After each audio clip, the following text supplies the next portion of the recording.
What was that like walking into the great Senate chamber at 29 years old? You know, I walked in when I was 21 and I got arrested. It was a Saturday. I was down visiting some friends at Georgetown University.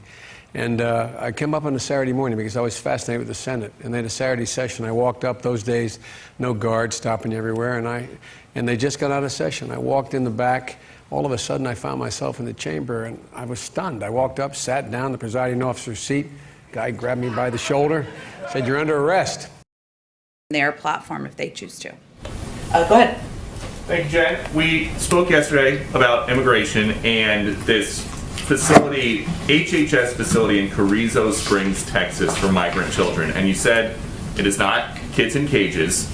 We've seen some photos now of containers. Is there a better description? Is it kids in containers instead of kids in cages? What is the White House's description of this facility? Well, let me give a broader description of what's happening here.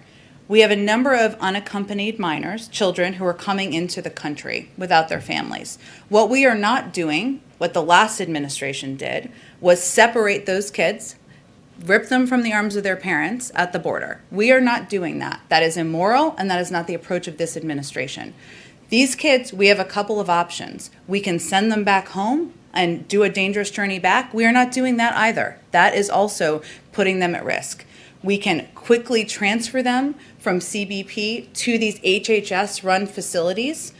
That's one option.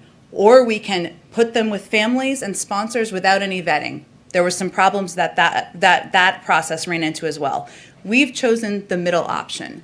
And these HHS facilities, this is one of them you're referring to, we had to expand and open additional facilities because there was not enough space in the existing facilities and if we were to abide by COVID protocols. That's the process and the step. This facility in Texas, which has been reopened, has been revamped, there are teachers, there is medical facilities, and our objective is to move these kids quickly from there to vetted, sponsored families, and to places where they can safely be. This is a difficult situation. It's a difficult choice. That's the choice we've made.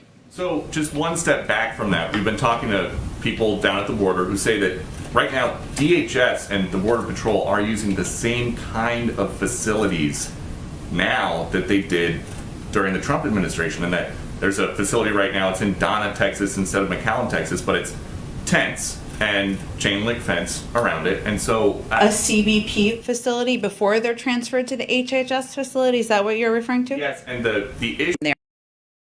Confirmed.